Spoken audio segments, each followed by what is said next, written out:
हमारी संस्कृति, हमारी पहचान। यज्ञ, योग, आयुर्वेद सदा रहे हमारे साथ। भारत के प्राचीन ग्रंथों एवं आधुनिक विज्ञान का दिव्य संगम, यज्ञ महिमा।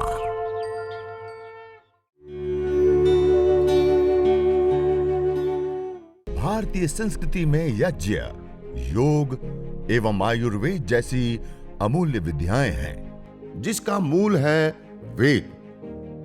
इतिहास की ओर दृष्टि डालें तो भगवान राम, भगवान कृष्ण से लेकर राजा महाराजाओं, ग्रामवासियों व अरण्यवासी ऋषियों की कुटियों तक नित्य व नैमित्तिक यज्ञों का प्रचलन देखने को मिलता है। अपस्मार, मिर्गी, उन्माद और मस्तिष्क से संबंधित रोगों के अंदर ये सामग्रियों के साथ साथ यह गुगुल एक पेड़ विशेष का निर्यास गोंद होता है, जो आपको मैं बार बार बताता रहता हूँ। न तम यक्ष्मा अरुंधते नैनम सप्तो अश्नुते यम भेषज गुलगुलो सुरभिर गंधो अश्नित। तो जैसे को गुगुल विशेष की सुरभि प्राप्त होती है, सुगंधि प्राप्त होती है, उसको कैसे किसी भी प्रकार का कोई रोग, दोष, ताप, संताप उसको प्रताड़ित कर सकता है, कैसे उसके जीवन में कोई रोग आ सकता है। ऐसे गुगुल के अनेकों गुण हैं और अनेक प्रकार के लाभ देने वाला त्रिदोष सामक बताया गया है। और गुगुल के बाद यह हमारे पास है सर्पगंधा। यह सर्पगंधा भी एक मस्तिष्क से संबंधित रोगों को शांत करने के लिए सबसे श्रेष्ठतम पदार्थ के रूप में विशेष रूप से देखा गया है। यह सर्पगंधा, ये जटामासी, ब्राह्मी, शंखपुष्पी, ज्योतिषमती, ये कुछ ऐसे विशेष द्रव्य है जिन द्रव्यों का प्रयोग मस्तिष्क रोगों के लिए बहुत ज़्यादा खाने के रूप में भी उपयोगी आयुर्वेद ग्रंथों में विशेष रूप से माना है। तो इसको हम खा भी सकते हैं और उसके साथ साथ इसका चूर्ण करके ले भी सकते हैं और उसके साथ साथ इसका क्वाथ बना करके उसको भी पी सकते हैं। और मुख्यतया, प्रधानतया यदि हम विशेष लाभ लेना चाहते हैं तो उससे हवन करें और हवन के बाद इन विशेष जड़ी बूटियों को थोड़ा सा अंगारों के ऊपर रखें और उससे जो उठने वाली धुनी है उस धुनी को ले, तो बहुत ही कम समय में बहुत ही बड़ी मात्रा में हमें विशेष करके लाभ प्राप्त होता है।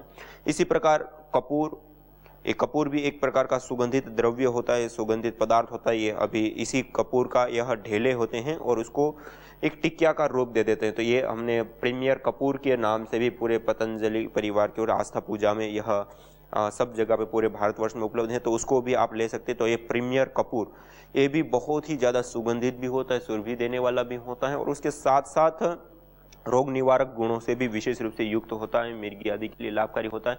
ऐसे ही यह हमारे पास रखा हुआ है श्वेत चंदन। ये श्वेत चंदन विशेष करके यज्ञ में संविधा के रूप में भी प्रयोग होने वाले द्रव्यों के अंदर श्वेत चंदन, लाल चंदन आदि अलग अलग चंदन होते हैं, तो उसका हम संविधा के रूप में भी प्रयोग ले सकते हैं। और ये श्वेत चंदन जो होता है वह बहुत ही ज़्यादा सुगंधित सुरभि वाला, ये ऐसे ही यहाँ थाली में रखा है और इतना इतना नज़दीक लेते इतनी सुरभि आती है इसमें से कि आप अपने घर में स्वयं करके आप प्रयोग करके आप इसका लाभ उठा सकते हैं।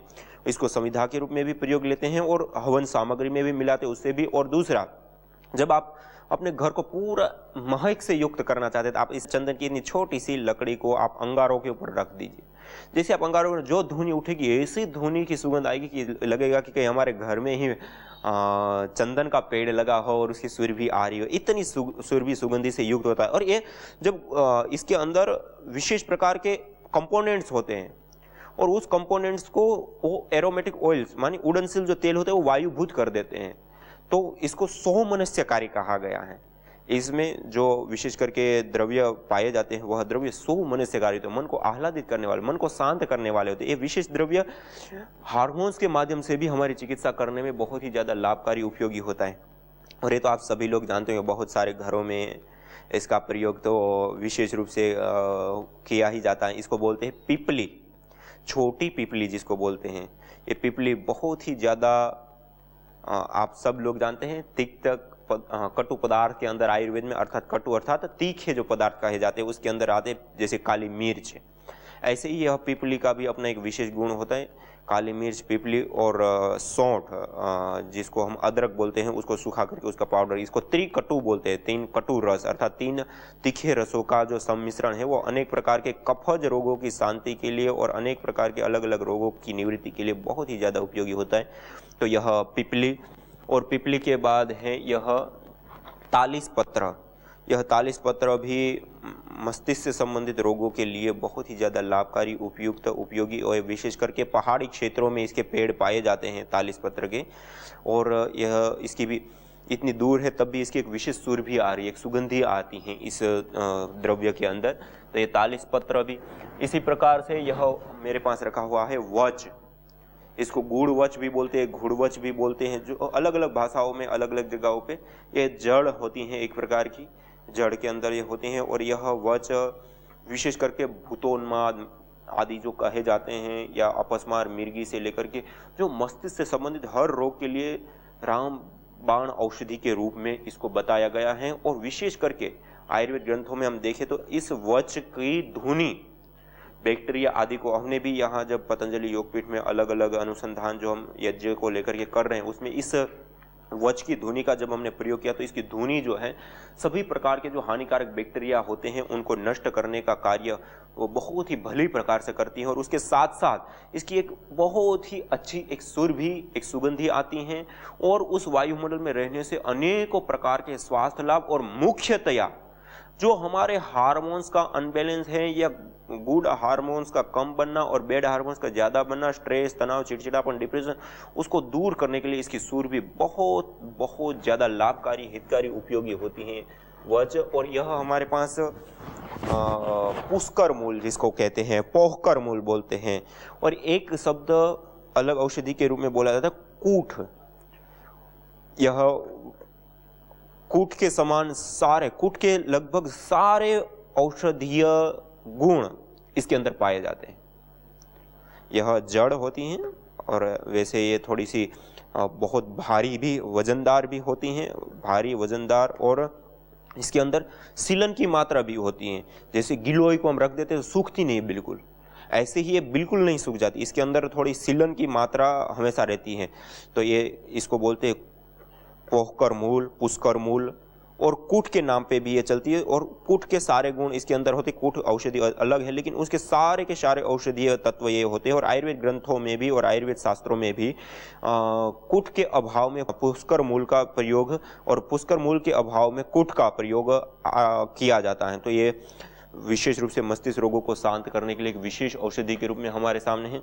तो इस प्रकार से एक कुछ हवीर द्रव्य जो मैंने आपके सामने रखे, यह सारे हवीर द्रव्यों का एक सम्मिश्रण करके हमने एक विशेष हवन सामग्री का नाम दिया, वह है ज्योतिषमत्यादि हवन सामग्री।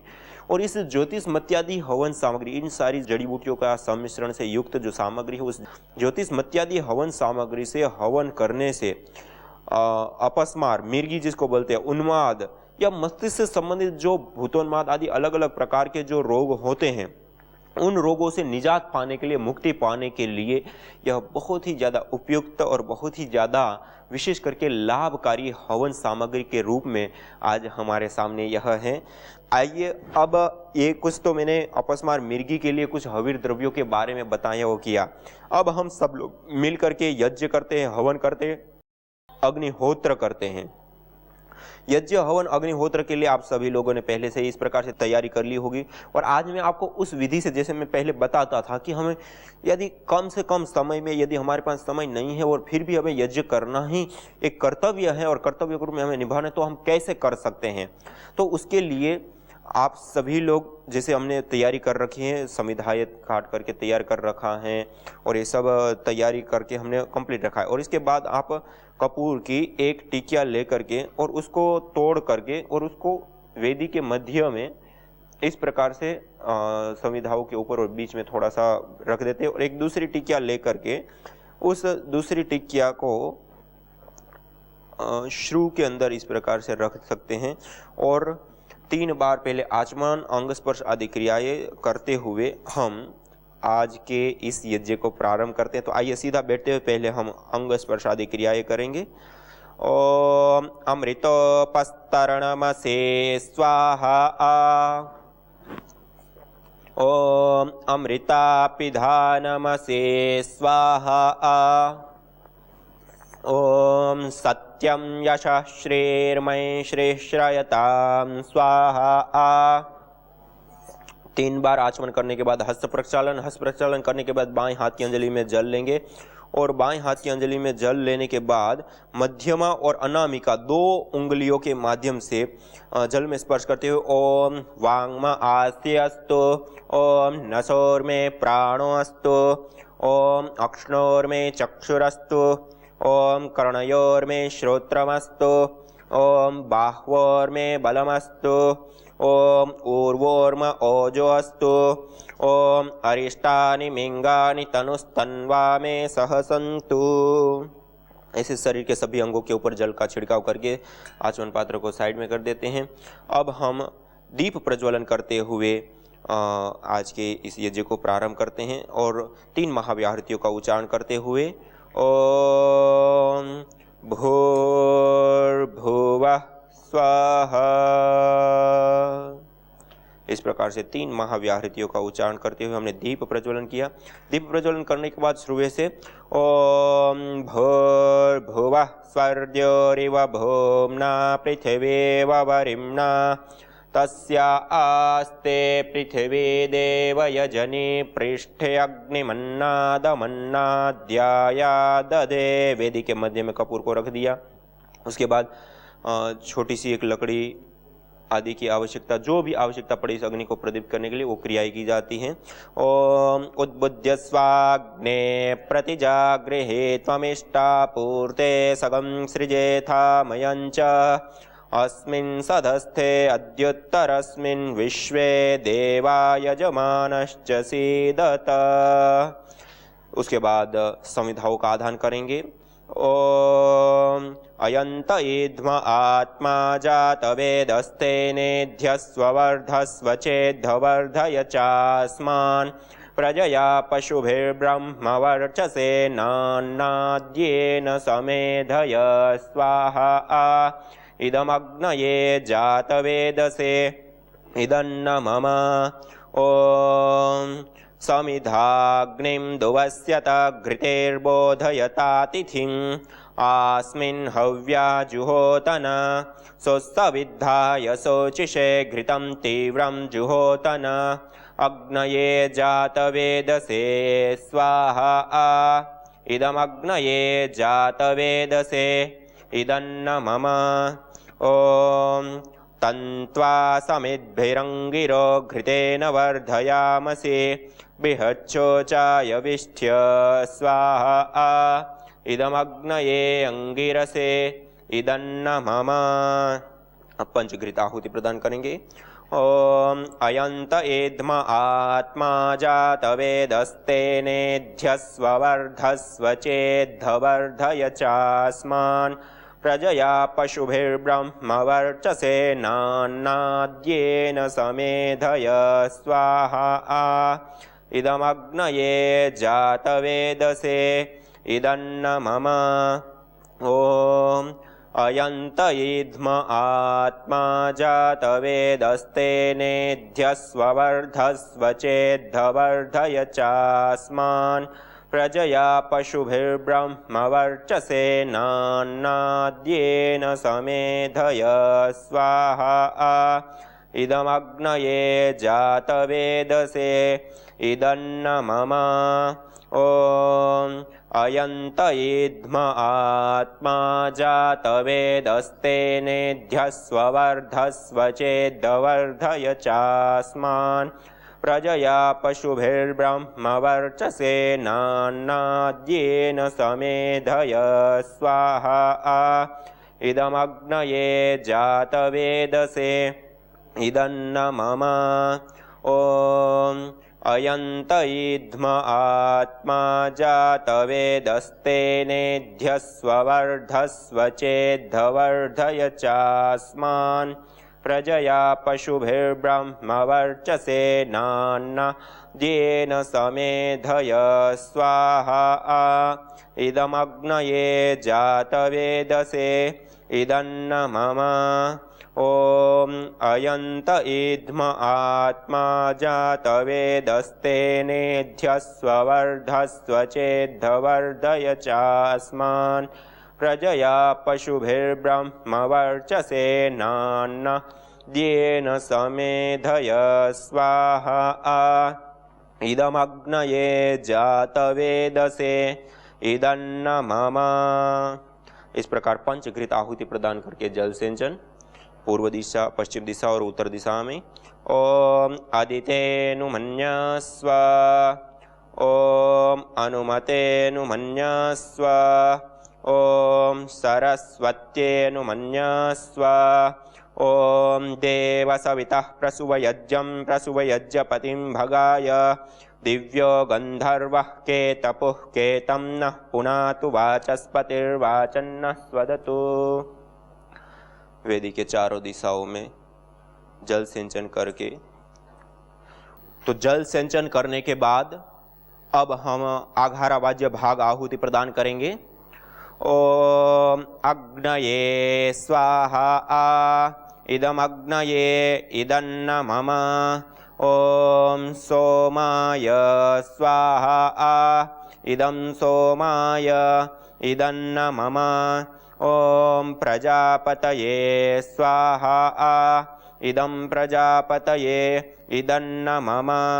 ओम इंद्राय स्वाहा इदम इंद्राय इदन्न मम। अब जो रोग विशेष के लिए जो हवन सामग्री हमने तैयार की है, यदि सामान्य रूप से करते हैं तो देव पूजा हवन सामग्री जो सर्व ऋतुओं के लिए उपयुक्त त्रिदोष सामक जो हवन सामग्री जड़ी बूटियां होती है उसका सम्मिश्रण करके हमने तैयार किया हुआ है, पुष्टिकारक सुगंधित रोग निवारक आदि द्रव्यों से युक्त। दूसरा, यदि कोई रोग विशेष है तो उसके लिए, जैसे आज मैंने आपको ये ज्योति मत्यादि हवन सामग्री के बारे में बताया, जिसमें विशेष करके मस्तिष्क से संबंधित अपस्मार, मिर्गी आदि रोगों को ठीक करने के लिए उपयुक्त सामग्री। तो इन सारे द्रव्यों को कूट पीस करके इस प्रकार चूर्ण बना लिया और उसमें थोड़ा सा गाय का घृत मिला करके और उसको व्यवस्थित रूप से संग्रहित करके रख लिया। उसमें से 25 ग्राम 50 ग्राम निकाल करके प्लेट में, और उसके बाद अब हम हवन यज्ञ करते समय उसकी विशेष आहुति प्रदान करेंगे। ओम भूर्भुवस्वः तत्सवितुर्वरेण्यं भर्गो देवस्य धीमहि धियो यो नः प्रचोदयात् स्वाहा। ओम भूर्भुवस्वः तत्सवितुर्वरेण्यं भर्गो देवस्य धीमहि धियो यो नः प्रचोदयात् स्वाहा। ओम भूर्भुवस्वः तत्सवितुर्वरेण्यं भर्गो देवस्य धीमहि धियो यो नः प्रचोदयात् स्वाहा। ओम भूर्भुवस्वः तत्सवितुर्वरेण्यं भर्गो देवस्य धीमहि धियो यो नः प्रचोदयात् स्वाहा। ओम भूर्भुवस्वः तत्सवितुर्वरेण्यं भर्गो देवस्य धीमहि धियो यो नः प्रचोदयात् स्वाहा। ओम भूर्भुवस्वः तत्सवितुर्वरेण्यं भर्गो देवस्य धीमहि धियो यो नः प्रचोदयात् स्वाहा। ओम भूर्भुवस्वः तत्सवितुर्वरेण्यं भर्गो देवस्य धीमहि धियो यो नः प्रचोदयात् स्वाहा। इस प्रकार से गायत्री मंत्र का उच्चारण करते हुए 7 आहुति, 21 आहुति, 108 आहुति ऐसे प्रदान कर दिया। और इससे अतिरिक्त मृत्युंजय मंत्र हैं या और मंत्रों का भी आप प्रयोग करते हुए कोई भी एक मंत्र लेकर के, और कुछ आपको विशेष इतना ज्यादा नहीं आता तो खाली बीज मंत्र ओम स्वाहा ओम स्वाहा ओम स्वाहा, इस प्रकार से बीज मंत्र जिसको कहे जाते हैं ओम भूः भुवः स्वः मह जन तप, ये सारे बीज मंत्र कहे जाते हैं। तो उसका उच्चारण करते हुए भी हम आहुति प्रदान कर सकते हैं। लेकिन 7 आहुति, 21 आहुति, 108 आहुति, जो भी हमें समय, शक्ति, सामर्थ्य और आवश्यकता, इन सब चीज़ों को ध्यान में रखते हुए ऐसे विशेष द्रव्य को तैयार करके और उससे हम आहुति हवि प्रदान करते हैं। और उसके बाद अंतिम में ओम सर्वं वै पूर्णग्वं स्वाहा, ओम सर्वं वै पूर्णग्वं स्वाहा, ओम सर्वं वै पूर्णग्वं स्वाहा। एक ही मंत्र का 3 बार उच्चारण करते हुए आहुति प्रदान करके हमने पूर्णाहुति कर दी। और उसके बाद सीधा बैठते हुए सर्वे भवन्तु सुखिनः, सर्वे सन्तु निरामयाः, सर्वे भद्राणि पश्यन्तु, मा कश्चित् दुःखभाग् भवेत्। ओम शांति शांति शांति ओम। यह हमारा हवन अग्निहोत्र यज्ञ संपन्न हो गया। देवी शक्तियों की आराधना, पूजा, उपासना के साथ साथ चिकित्सा भी हमारी संपूर्ण हो जाती है। यह देवीय चिकित्सा पद्धति के माध्यम से, यज्ञ के माध्यम से, हवन के माध्यम से, अग्निहोत्र के माध्यम से। और कितनी मिनट लगती है? 5-7 मिनट अग्नि प्रदीप्त करने आदि के लिए लगती है और 4-5 मिनट विशेष अवीर द्रव्यों की आहुति प्रदान करने के लिए लगती है। बस इतनी देर आप अपने घर के अंदर जहाँ पे सोते हैं, बैठते हैं, उठते हैं, ज़्यादा से ज़्यादा समय रहते हैं, उस स्थान पे इसी प्रकार से यज्ञ, हवन, अग्निहोत्र करिए और उसके बाद उसी वायुमंडल में ज़्यादा से ज़्यादा रहने का प्रयास कीजिए।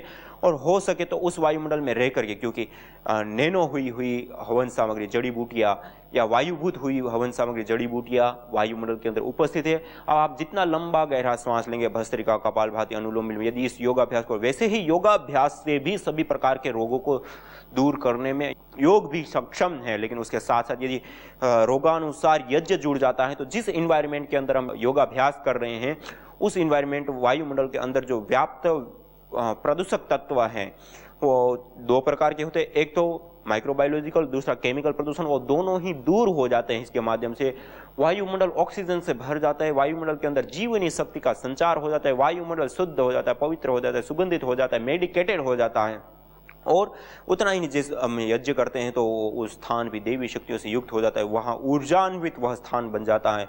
उस स्थान पर रहने मात्र से चिकित्सा होती है। और उसमें जब हमने योगाभ्यास कर लिया तो उसके बाद तो जो लाभ हो सकता है वो तो व्यक्ति करके ही अनुभव कर सकता है। और हजारों लोगों के ऐसे विशेष अनुभव हैं जो उन्होंने यज्ञ करके, हवन करके, अग्निहोत्र करके विशेष अपने जीवन में लाभों को उठाया है। यज्ञ अस्थमा से लेकर कैंसर जैसे जानलेवा रोगों से बचाने के साथ ही तनाव, अनिद्रा व अवसाद आदि मानसिक रोगों को दूर कर शांति व सौमनस्य प्रदान करता है।